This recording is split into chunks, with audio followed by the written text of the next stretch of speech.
Hi guys, welcome to Pakistani family reaction में। उम्मीद करता हूँ आप सब खैरियत से होंगे, जहाँ होंगे खुश होंगे, आबाद होंगे। तो यार चैनल पर न्यू है तो चैनल को सब्सक्राइब कर ले ताकि आपको आने वाली अच्छी अच्छी वीडियोस के नोटिफिकेशन टाइम से मिलते रहें। मेरा नाम जहाद है। मेरा नाम नदीम। तो यार अगर इंस्टा पे आप लोगों को फॉलो करना तो फॉलो कर सकते हो, बात करनी है तो कर सकते हो, इन्फॉर्मेशन देनी है तो दे सकते हो, कोई लिंक भेजना तो भेज सकते हो। इंस्टाग्राम का लिंक आप लोगों को मिल जाएगा डिस्क्रिप्शन में। तो यार जिन लोगों ने सब्सक्राइब के साथ बेल आइकन प्रेस नहीं किया वो भी प्रेस कर लो, क्योंकि उसके बगैर कोई नोटिफिकेशन आप लोगों को नहीं मिलेगा। यूट्यूब का रूल है, अब हम बेचारे क्या कर सकते हैं, हमारे क्या कसूर है। तो यार आपको जैसे कि पता है कि इंडिया भाई G20 समिट के अंदर गया हुआ है, पीएम मोदी गए हुए हैं। तो आपको पता है फिर पीएम मोदी डिफरेंट मतलब के प्रधानमंत्रियों से मिलना भी है, प्रेसिडेंट से। तो भाई इंडियन मतलब के इंडिया की फर्स्ट मीटिंग हुई है तुर्की के साथ आफ्टर अ लॉन्ग टाइम। तुर्की को भी पाकिस्तान का साथ देने से समझ आ गया भाई इनके साथ तो कोई नहीं रखा, उल्टा ग्रे लिस्ट में गए हैं। तो पीएम मोदी के साथ जरा यारी बढ़ाओ ताकि हम दोबारा से बाहर निकले। तो उनके साथ मीटिंग हुई है, अब ये वीडियो देखेंगे तभी पता लगेगा क्या ऐसी बात हुई है इन दोनों के दरमियान में, या क्या ऐसी चीज हुई है। तो ओरिजिनल वीडियो का लिंक आप लोगों को मिल जाएगा डिस्क्रिप्शन में। इनके चैनल को लाजमी सब्सक्राइब करें। तो काउंट करते हैं 3, 2, 1 एंड स्टार्ट। देखे ना सदर, हाँ ना, ये सारे आए हुए हैं, हाँ ना। और ये देखो उर्दगान, तुर्की का सदर, उसके साथ पीएम मोदी थे।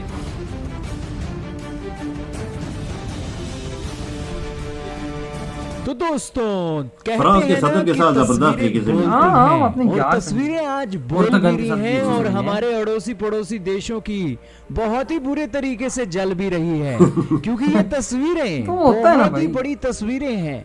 मिलना तो है, गए सबको जो बिडेन की देख रहे हो, जिन्होंने भारत के प्राइम मिनिस्टर नरेंद्र मोदी जी के कंधे पर हाथ रख रखा है और एक हंसते हुए ये एक जा रहे हैं।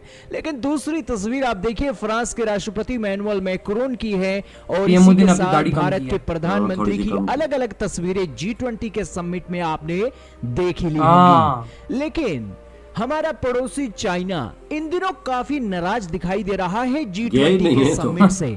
हालांकि चाइना नाराज है, अकेला हम ये बोले तो ये भी सही नहीं होगा।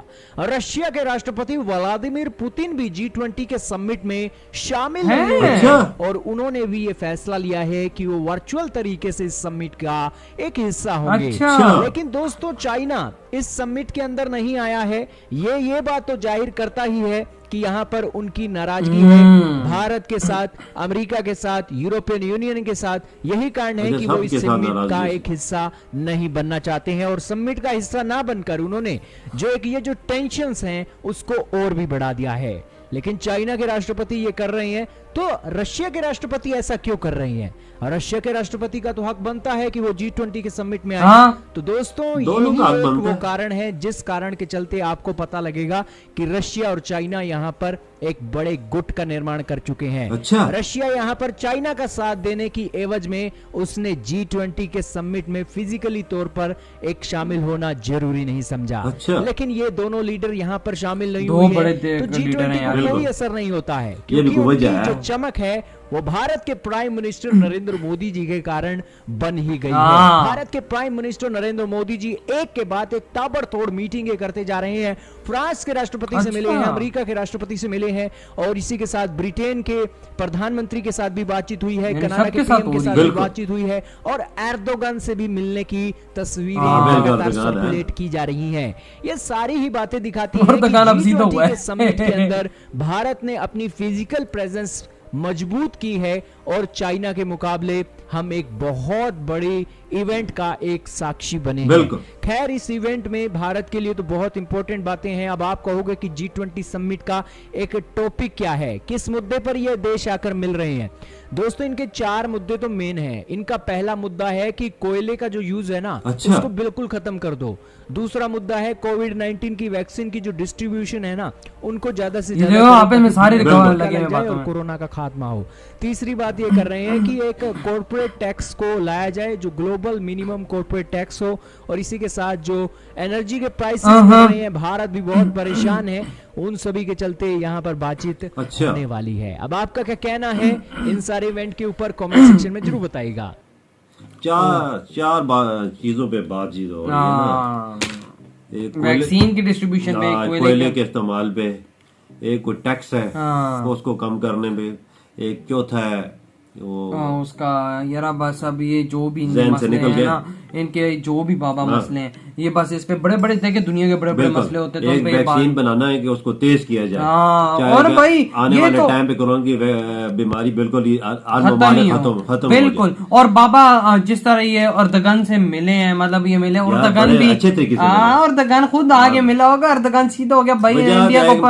अर्दगन को पता है तुर्की को ये चीज पता है कि भाई इंडिया का सिक्का चलता है और इंडिया ने हमें गिरे में फेंका है, तो अब इंडिया में निकाल निकालेगा। सकता है। ये बात वही है, ना, ये बात तो मैं भी कहने वाला ही था। है ना, ये बात सही है, वही ना। और इंडिया ही निकालेगा। वही ना, अब इंडिया के साथ रिलेशन अच्छे कर रहा है, पाकिस्तान से पीछे हट गए, क्योंकि पता है पाकिस्तान का साथ दिया तो मैंने वजह है कि मोदी गिरे जी- क्या, मैंने एक दिन ब्लैक में भी चला ये जाना। मोदी जी की बात है, जिस मुल्क के साथ उनके ताल्लुकात अच्छे भी ना हो पर उठ के जाते मिलने, हाँ, ये बात है। अब पुरवकार तरीके से मिलने। बहुत अच्छे तरीके से मिलते हैं, इसमें कोई शक नहीं। हाँ और ना। अभी कितनी ताबड़तोड़ मीटिंगें चल रही है बिल्कुल, भाई, ये बिल्कुल, फ्रांस हाँ से, हाँ ना। इधर इटली से, ऑस्ट्रेलिया से, तुर्की से भी आयरलैंड मिले। से, तुर्की से, फ्रांस से, और भी जितनी मुल्क है बड़े बड़े। G8 में आ- और बड़े- भाई ये- तो वजह वो इंडिया चाइना को नहीं देख रहा, और मुल्क चाइना को नहीं देख रहे, अब वो सिर्फ- इंडिया को देख रहे। हाँ, और भाई वो जो कहते हैं ना, जो चमक फीकी पड़ी हुई थी हाँ। चाइना रशिया के ना आने से, वो पीएम मोदी ने वो चमक बढ़ा दी है बिल्कुल, समिट के अंदर। अगर वो मुल्क देखते हैं ना, हमारे पास चाइना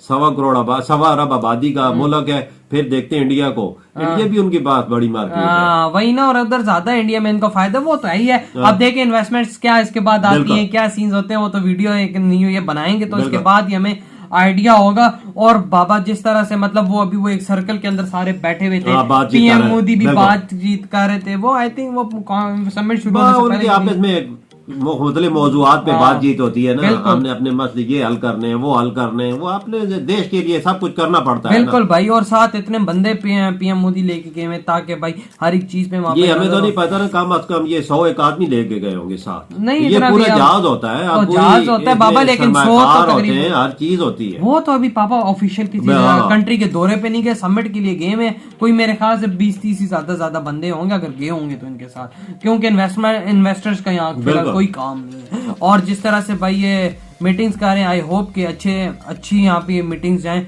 और काफी अच्छी है, मतलब कि इन्वेस्टमेंट्स का कोई हो और वो अपने कंट्रीज में बुलाएं, या तो इंडिया में आने की ख्वाहिश जाहिर करें, इंडिया आए और साथ तमाम बातें और बिल्कुल। साइंस वगैरह हो तो काफी ये भी इनका जबरदस्त। दौरा बिल्कुल कामयाब बिल्कुल। और अब जहां तक बात है तुर्की की, तुर्की अब भाई इंडिया के इंडिया के पास कदमों में आ जाए। वही ना, क्योंकि जाहिर सी बात है ग्रे लिस्ट में कोई बहुत बुरी बात है ग्रे लिस्ट में हाँ जाना। ना। तुर्की आई थिंक पहली दफा गया है। पहली दफा गया है। पाकिस्तान का साथ दोगे तो बच्चों ब्लैक में भी जाओगे, टेंशन ही लेनी बस। तो यार आप लोग बताएं आपके क्या थॉट हैं इस वीडियो के बारे में। वीडियो अच्छा लगा तो लाइक कमेंट शेयर सब्सक्राइब करें। आप क्या कहते हैं कि मतलब तुर्की और इंडिया के आगे रिलेशंस कैसे रहेंगे। तो इधर ही वीडियो खत्म करते, तब तक के लिए बाय।